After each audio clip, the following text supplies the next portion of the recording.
નમસ્તે વિદ્યાર્થીઓ, આજે આપણે સ્વાધ્યાય પોથીનું સ્વાધ્યાય 6 એ શરૂ કરવાનું છે. છેલ્લે આપણે દાખલા ગણ્યા હતા બધા, તમને યાદ છે બધાને? બહિષ્કોણના દાખલા આજે આપણે જ શીખવાના છે. અહીંયા પ્રશ્ન 5 છે. એ બી સી અને અહીંયા શું લખવાનું છે આપણે? ડી. આ બારનો ખૂણો કહેવાય બહિષ્કોણ. મેં સમજાવ્યું હતું. બહિ એટલે બાર, બહિષ્કોણ બારનો ખૂણો. બરાબર, નામ છે એનું એ સી ડી. પણ અહીંયા આપણે એક્સનું માપ શોધવાનું. અહીંયા એક્સ નામ આપી દીધું બહિષ્કોણનું. તો એ બહિષ્કોણનું માપ કેટલું થાય? મેં કીધું હતું બહિષ્કોણ હોય તો એની સામેના બે અંતઃસમુખ કોણ છે. આ તો એની બાજુવાળો છે, એની પાસેવાળો. એની વાત નથી કરતા આપણે.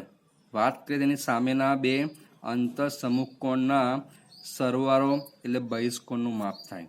તો અહીંયા આપણે એક્સનું માપ શોધવાનું છે. તો સામે ખૂણો પહેલો છે એ અને એની સામે બીજો ખૂણો છે બી. એટલે 70° એ 50° બી. એટલે એક્સનું માપ થયું 120°. એટલે આ બહિષ્કોણનું માપ થયું 120°. સમજ પડી કે ના પડી? દાખલો 2 જુઓ. એ પણ બારનો બહિષ્કોણ શોધવાનો છે જેનું નામ છે એક્સ. તેની સામે એટલે આ એની પાસેવાળો છે. હું દરેકમાં ખાસ નોંધ આપું તમને કે આ એની પાસેવાળો છે. આપણે એની સામેના બે ખૂણા છે ને, આ બંને ખૂણાની સામેના, આ બંનેના અંતઃસમુખ કોણ કહેવાય. તો એ બહિષ્કોણનું માપ બંને ખૂણા છે ને, તો નામ લખી દઈએ એ બી સી. તો આની સામેનો ખૂણો એ છે, આની સામેનો ખૂણો બીજો સી છે. તો ખૂણો એ વત્તા ખૂણો સી એટલે બંને સામેના ખૂણા છે. એને અંતઃસમુખ કોણ કહેવાય, એનો વત્તાકાર કરવાનો છે. તો એ છે 55° અને સી છે 45°. એટલે એક્સ બરાબર શું મળશે? તો કે 110° મળશે. તો અહીંયા આપણે લખી નાખીએ, સોરી 5 × 4 = 100° મળશે. કોઈ મળશે? 100° મળે. એટલે આ બારનો બહિષ્કોણ મળી ગયો આપણને 100°. સમજણ પડી બધાને? બહુ સરળ દાખલા છે. નંબર 3 જુઓ. હવે આપણને બારનો બહિષ્કોણ આપી દીધો છે, બરાબર ને? તો બારનો બહિષ્કોણ બધો અંદરનો એની પાસે વાળો ખૂણો એ આપણને નામ આપ્યું. જો ચેક કરું, નામ લખું પહેલાં એબીસી. આપણે પહેલાં એ સુધી નાખીએ, બરાબર છે? અથવા તો બીજી રીત તમને શીખવાડી દઈએ. છે તમને કોણ મેં કે બહિષ્કોણનું માપ છે એનો સામેના અંતઃસમુખ કોણના સરવાળા જેટલું થાય. તો આપણને સામેના બે ખૂણા તો એની પાસે વાળો છે, એ તો નથી આપ્યો. સામેના બે ખૂણા પણ આપણને આપ્યા નથી. તો શું કરીશું આપણે ટાઈમે? તો પહેલાં આ બહિષ્કોણને લીધે આપણે એની પાસેનો એનો પડોશી, મેં આવો શબ્દ કીધો છે, બાજુવાળો, પડોશી, સામેવાળો નહીં પણ પાસેવાળો. તો આ બહિષ્કોણ છે 12 અને આ અંદરનો ખૂણો એ છે. આ બંને પાસેના છે અને બંનેનો સરવાળો કેટલો થવો જોઈએ? 180. યાદ છે કીધું હતું મેં કે બહિષ્કોણ આપ્યો હોય તો પાસેનો ખૂણો શોધી નાખવાનો અને અંદરનો ખૂણો આપ્યો હોય તો એની પાસેનો બહિષ્કોણ શોધી નાખવાનો. તો એ નથી આપ્યું તો એ શોધતા આવડે કે ના આવડે? શું કરવાનું? એમાંથી 180° - 115°. તો ખૂણો એ બરાબર કેટલા આવશે? 15 ને 65° આવ્યો. એટલે એ આપણને મળી ગયો. તો એ મળી ગયો 65° મળી ગયો, એ મળી ગયો. તો હવે સી શોધવાનું છે. એ મળી ગયો 65, બી 45. સી શોધતા આવડે કે ના આવડે? સૂત્ર શીખવાડ્યું. ત્રણેય ખૂણા અંદરના ખૂણો એ વત્તા ખૂણો બી વત્તા ખૂણો સી બરાબર 180°. આવું આપણે શીખવાડતું. અંદરના ત્રણ ખૂણા, આ પહેલો ખૂણો અંદરનો એ 65 મળી ગયો, અંદરનો બી 45 છે પણ સી આપ્યો નથી. તો સી શોધવાનું આપણે. એ છે 65°, બી છે 45°, સી આપ્યો નથી, બરાબર 180°. યાદ કરો બંનેનું શું કરવાનું? બંનેનું સરવાળો. હા, તો ખૂણો સી બરાબર 180° માંથી આ સરવાળો શું કરવાનો? બાદ કરવાનો. એટલે 6 × 4 = 110 થશે. તો ખૂણો સી બરાબર 70° થાય. તો આપણે જવાબ લખવાનું છે. અહીંયા 70 થઈ ગયો પણ નામ શું એનું? એક્સ. એટલે એક્સ બરાબર 70°. આ બંને એના જવાબ જ છે. સી બરાબર પણ 70 અથવા એક્સ બરાબર 70° છે. બરાબર સમજી ગયા કે સમજી ગયા બધા? હવે દાખલો ગણીએ આપણે. પ્રશ્ન 6. એમાં એક્સનું માપ શોધવાનું છે. ત્રિકોણના 3 ખૂણા હોય, પહેલો ખૂણો એ, બીજો ખૂણો બી, ત્રીજો ખૂણો સી. ત્રણેય ખૂણાનો સરવાળો કેટલો થાય? 180. તો લખીએ સૂત્ર, ખૂણો એ વત્તા ખૂણો બી વત્તા ખૂણો સી બરાબર 180°. ચલો એ તો આપણને આપ્યો જ નથી આપ્યો ને એ, તો એ લખી નાખીએ. બી 60 છે, સી 50 છે, ત્રણેયનો વત્તાકાર 180. આ બંનેનો વત્તાકાર 60 ને 50 110 થાય. તો એને શું કરવું પડશે? તો કે 180 માંથી 110 શું કરવા પડશે? બાદ કરવા પડશે. તો ખૂણો એ બરાબર 70°. એટલે ખૂણો આપણા મળી ગયો 70°. આ કેટલો મળી ગયો? 70° મળી ગયો. બધાને સમજણ પડી કે ના પડી? ચલો હવે દાખલામાં થોડુંક અલગ છે. થોડુંક અલગ મેં શીખવાડતું બધાને કે એક નિશાની આવશે અથવા તો શબ્દ આવશે. આ નિશાની છે કાટકોણની. ટેન્શન છે કાટકોણ. હવે ઘણી શબ્દોમાં રકમ કાટકોણ ત્રિકોણ. તો કાટકોણ ત્રિકોણ મતલબ કે એનો એક ખૂણો કાટકોણ હોય જ. એનો મતલબ કે આ ખૂણો આપણને 90° છે જ. પણ અંકોમાં ક્યાંય લખાણ આપ્યું નથી. તો કાટકોણનો મતલબ 90° કહેવાય. તમારે જાતે નક્કી કરી લેવાનું. નક્કી જ છે, 100% સાચું જ છે કે ભાઈ કાટકોણ 90° જ હોય, પણ જાતે લખવાનું આપણે. અને ત્રીજો ખૂણો 20 આપણને આપ્યો છે. પહેલો ખૂણો આપણને આપ્યો, પહેલા લખીને કે એ બી સી. તો ફરી લખીને કે ખૂણો એ વત્તા ખૂણો બી વત્તા ખૂણો સી બરાબર 180. એ આપણને આપ્યો નથી. બી છે 90, સી છે 20 બરાબર 180.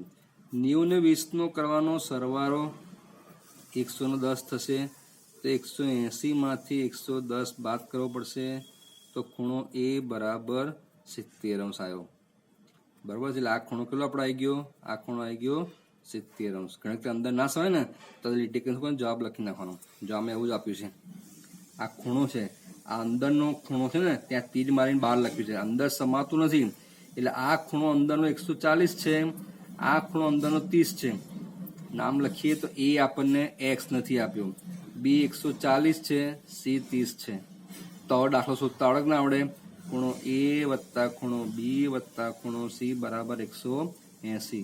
એ નથી આપ્યું. બી આપ્યો છે 140, સી આપ્યો છે 30. એ શોધતા આવડશે બધાને? બરોબર છે. ત્યારે દાખલો જાતે કરી નાખજો. પાનું ફેરવું પાછળ. હવે હું ધ્યાન આપશો. દાખલા બધા અહીંયા હતો. હવે દાખલો ધ્યાન આપજો. ચલો હવે પ્રશ્ન 7 છે. હવે એમાં એક્સ પણ આપ્યો છે, વાય પણ આપ્યો છે. બે વસ્તુ આપણે શોધવાની છે. તો પહેલા મેં તમને કીધું હતું કે બહિષ્કોણ આપ્યો હોય તો એની પાસેનો ખૂણો શોધી નાખવાનો. યાદ છે બધાને? એકદમ રેડી શબ્દો હોવા જોઈએ. તો આપણે એ શોધીએ. ધ્યાન આપશે તો અહીંયા. ચલો વાય શોધી નાખીએ. કારણ કે બહિષ્કોણ બહારનો, આ બહારનો બહિષ્કોણ છે, તો પાસેનો વાય શોધી નાખીએ. તો વાય કેટલો આવશે? તો કે 180 માઇનસ 105. યાદ છે કે બંને પાસેના. આ બંને ખૂણા પાસેના છે. રૈખિક જોડ કહેવાય. એટલે બંનેનું ટોટલ 180 થવું જોઈએ. એક આપ્યું છે 105, બીજું આપ્યું વાય બરાબર 180 માંથી 105 કરો કેટલો હશે? 5. એટલે આપણને વાય મળી ગયો 75 મળી ગયો. હવે અંદરનો ખૂણો નામ લખી નાખો. એ નથી આપ્યો. બી આપ્યો 40, સી શોધી નાખ્યો અંદરનો 75. અંદરના બે આપ્યા 75 ને 40. તો શોધતા આવડે? ત્રીજો ખૂણો એ વત્તા ખૂણો બી વત્તા ખૂણો સી બરાબર 180°. તો ખૂણો એ આપણને આપ્યો નથી. બી આપ્યો છે 40°, સી આપ્યો છે 75°. તો બરાબર 180. શું પણ બંનેનો સરવાળો 115. 180 બાદ કરી દઈએ. 180 માઇનસ 115 તો કેટલો આવશે? તો 15 ને 5 65°. આ જવાબ આવી ગયો આપણો એક્સ નો. એટલે કેટલો આવ્યો? એક્સ કેટલો આવ્યો? 65°. વાય તો મળી ગયો તો આપણને 75. સમજણ પડી ગઈ બધાને? બહિષ્કોણ આપ્યો હોય તો પાસે વાળો શોધી નાખવાનો. બરોબર છે. તો આ દાખલો બહુ સરસ છે. ચેક કરો. તમે આપણા આગળ ભણી ગયા છો. 70 બહિષ્કોણ છે તો એની પાસે નહીં એની સામે વાળો એક્ઝેક્ટ છે. આ એક્ઝેક્ટ એની સામે છે, આ એની પાસે કહેવાય, આ એની પાસે કહેવાય. પણ પાસે નહીં કીધું આપણને, એની સામે વાળો વાય છે. તો વાય કેટલો આવશે યાદ છે તમને? આ વાય 70 કેટલા આવશે? બોલો વાય બરાબર કેટલા આવશે? તમને મોઢે આવડે છે. વાય બરાબર 70 થાય. કેમ થાય? કેમ થાય બોલો? તમને ખબર છે? કારણ કે 70 સામે વાળો ખૂણો વાય છે. સામે અભિકોણ કહેવાય. અભિકોણ હંમેશા સરખા હોય. આવું આપણે પહેલા ભણી ગયા હતા, યાદ કરો. સામે વાળા અભિકોણ કહેવાય ને અભિકોણ હંમેશા સરખા હોય. યાદ આવ્યું બધાને? તો આ ખૂણો આપણને અંદરનો મળી ગયો, 70 મળી ગયો કે ના મળી ગયો? બરાબર છે ને? આ ખૂણો આપણે એ નામ આપીએ, આને બી અને સી. તો એ બરાબર 70 મળી ગયો, બી 60 મળ્યો, સી આપ્યો નથી. તો ખૂણો એ વત્તા ખૂણો બી વત્તા ખૂણો સી બરાબર 180. એ શોધ્યો 70, બી 60 આપ્યો છે પણ સી આપ્યો નથી. બંનેનો કરવાનો સરવાળો તો થશે 130. એને 180 માંથી શું કરવાનું છે? બાદ કરવાનો. તો ખૂણો સી બરાબર 50. એટલે આ એક્સ છે કેટલો આવી ગયો? 50 આવી ગયો. બરાબર છે? આકૃતિ માટે માપ પણ લખતું રહેવાનું. મેં લખ્યું પેન્સિલથી, તમારે લખવાનું પેનથી. પણ આકૃતિની અંદર હંમેશા પેન્સિલથી ઉપયોગ કરજો. બરાબર છે? ચલો બહિષ્કોણ બહારનો બહિષ્કોણ નથી આપ્યો તો એ એક્સ શોધવાનો છે. તો મેં એમ કીધું હતું કે બહિષ્કોણનું માપ કેટલું હોય? તો એની સામેના બે અંતઃકોણ કોણ છે? એ બી સી. આ બેના અંતઃકોણ સામેના. એક્સની સામે એ, એક્સની સામે સી. પણ આ એની બાજુવાળો છે ને વાય, એ આપ્યો નથી. એટલે આપણે પહેલાં એક્સ સુધી નાખીએ. બહિષ્કોણ, આને કહેવાય બહિષ્કોણ. બહિષ્કોણનું માપ કેટલું થાય? તમને યાદ છે? બહિષ્કોણનું માપ થાય એની સામેના અંતઃસમુખ કોણના સરવાળા જેટલું. તો એની સામેનો ખૂણો પહેલો એ છે, બીજો ખૂણો સી છે. તો 60 વત્તા 50 એટલે કે 110. એટલે આ બહિષ્કોણ આવી ગયો 110. બહિષ્કોણ મળી ગયો 110. ચલો તમે યાદ કરો. હવે અંદરનો વાય છે, બંને પાસે કહેવાય. હમણાં કીધું હતું મેં, આ દાખલામાં કરતો હતી મેં કે બંને પાસેના ખૂણા હોય એ શું કહેવાય? રૈખિક જોડ કહેવાય. યાદ આવ્યું કે ના આવ્યું બધાને? તે શોધી નાખીએ આપણે. તો લખીએ આપણે વાય બરાબર 180 માઇનસ 110 એટલે વાય બરાબર 70 થાય. કેટલું થશે? 70 થશે. કે જે તમને બધાને સમજણ પડવી જોઈએ હતો કે ભાઈ પાસે વાળો રૈખિક જોડ કહેવાય અને બહિષ્કોણ આપ્યું હોય તો શું કરવાનું? બરાબર છે? અહીંયા બી ચેક કરો. આ બંને એક્ઝેક્ટ એકબીજાની સામે છે. બંને સામે ને શું કહેવાશે? હમણાં મેં શીખવાડ્યું છે. ઉપર જો આ બંને સામે વાળા, બંને સામે છે, બંને સામે અભિકોણ કહેવાય. અહીંયા પણ બંને એકબીજાને એક્ઝેક્ટ સામે છે, અભિકોણ કહેવાય. અભિકોણ હંમેશા સરખો. તો આ 50 તો આ એક્સ પણ કેટલો થશે? 50. જો મેં અહીંયા તીર લીટી કરીને લખ્યું, અહીંયા જગ્યા નથી એટલે બહાર લખ્યું લીટી કરીને. આ એક્સ કેટલો છે? 50. બરાબર છે? તો અહીં લખી નાખીએ એ બી સી. અંદરનો મળી ગયો ખૂણો આપણને 50. અહીંયા તો આપ્યો તો આ નહોતો આપ્યો. તો સૂત્રો લખતા આવડશે. ખૂણો એ વત્તા ખૂણો બી વત્તા ખૂણો સી બરાબર 180. એ નથી આપ્યો, બી આપ્યું છે 25, સી આપણે શોધ્યો 50 બરાબર 180. આ બંનેનો વત્તાકાર થશે 75. તો 180 માંથી 75 બાદ કરવો પડશે એટલે એ આવશે 105. એ કોણ હતો? વાય. તો વાય બરાબર 105. બંને ખૂણા મળી ગયા. એક્સ પણ મળી ગયો, વાય પણ મળી ગયો. બરોબર છે કે નહીં? હવે દાખલો જો ફરી આવ્યો અભિકોણ વાળો. દાખલો બહુ સહેલો છે. તમને હું વારંવાર કહું છું, પાસે વાળો, સામે વાળો, આ શબ્દ હું વારંવાર રિપીટ કરું છું. તમારે યાદ રાખવાનું જ છે. તો આ 90 છે બાર બહિષ્કોણ, એની એક્ઝેક્ટ સામે જો વાય છે તો સામે શું કહેવાય? અભિકોણ. તો અભિકોણ મતલબ કેવા હોય? સરખા. તો ભાઈ સામે 90 છે તો સામે વાળો પણ 90 જ થવાનો. આ 90 સામે વાળો પણ 90, કારણ કે બંને અભિકોણ કહેવાય. અભિકોણ હંમેશા સરખા હોય એટલે આ 90 તો આ પણ કેટલું થશે? 90 જ થશે. સમજણ પડી ગઈ કે ના પડી ગઈ? તો આ આપણને ખૂણો કયો તો? એ, આ બી અને આ સી. બી પણ નથી આપ્યો, સી પણ નથી આપ્યો, બંનેમાં એક્સેસ લખ્યું છે. સાંભળજો સૂત્રમાં, ખૂણો એ વત્તા ખૂણો બી વત્તા ખૂણો સી બરાબર 180. આપણને એ આપ્યો 90°, પણ બી નથી આપ્યો, સી નથી આપ્યો, બરાબર ને? તો બી અને સી બંને શોધવાના છે. તો આ 90 ને શું કરું, પેલા 180 માંથી 90 બાદ કરી દઈએ તો શું જવાબ આવશે? 90° આવશે. હવે આપણને બે ખૂણા શોધવાના હતા, એટલે આ જવાબને 2 વડે ભાગવા પડશે, એટલે શું આવશે? 45°. 2 વડે ભાગો એટલે 45. એક્સ કેટલો આવી ગયો? 45. એટલે આ પણ 45, આ પણ 45. કેમ 2 વડે ભાગ્યા? તો કે ભાઈ 2 ખૂણા શોધવાના હતા એટલે 2 વડે ભાગ્યા. જો 3 ખૂણા શોધવાના હોય તો 3 વડે ભાગવાના. ફરીથી બી અને સી 2 ખૂણા નતા આપ્યા, બંને ખૂણા શોધવાના હતા એટલે આપણે આ જવાબને 2 વડે ભાગ્યા, એટલે બંને મળી ગયા 45. બંને જવાબ કેમ સરખો? બંને નામ સરખું જ છે, એક્સ એક્સ. સરખું નામ તો માપ પણ કેવા હોવા જોઈએ? સરખા હોવા જોઈએ. હવે આમાં ચેક કરો, એક કોઈ ખૂણો આપણને આપ્યો નથી, એક પણ ખૂણો આપણને આપ્યો નથી. તો શું કરશો બોલો? સૂત્ર લખીએ પહેલા તો. આ અંદરનો ખૂણો એ, આ અંદરનો બી ને અંદરનો સી. ખૂણો એ વત્તા ખૂણો બી વત્તા ખૂણો સી બરાબર 180. એક પણ ખૂણો આપણને આપ્યો નથી. હવે મેં હમણાં કીધું હતું, જો 2 ખૂણા શોધવાના હતા તો આપણે 2 વડે ભાગ્યા.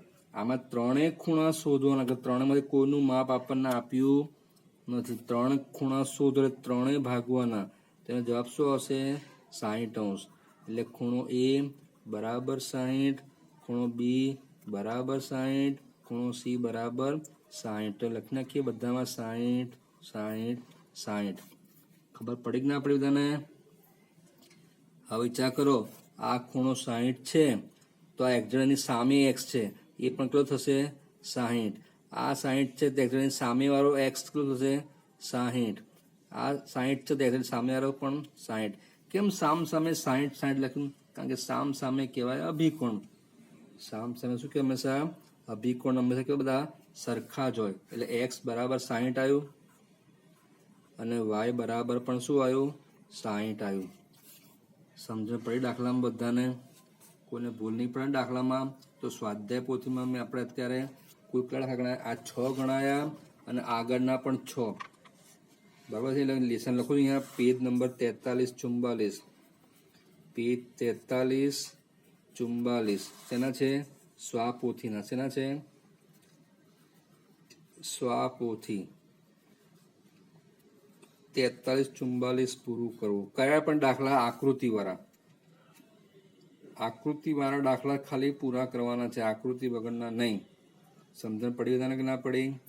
તો આ દાખલામાં તમે કુછ શીખ્યા કે ભાઈ સામ સામે અભિકોણ, અભિકોણ હંમેશા સરખા, એટલે સામ સામેના નામ આપણે સરખા લખી નાખ્યા, માપ સરખા લખી નાખ્યા. બરોબર છે? એ વસ્તુ ખબર પડી છે કે ના પડી? ભૂલ નહીં પડે ને હવે? અને બીજું શીખ્યા આપણે કે આ બંને પાસ પાસે વાળા, બંને પાસ પાસે વાળા શું કહેવાય? રેખિક જોડ. એક જો આપ્યો હોય તો બીજો આપણે 180 થી બાદ કરવો પડે. બહારનો આપ્યો હોય તો અંદરનો શોધવાનો, અંદરનો આપ્યો હોય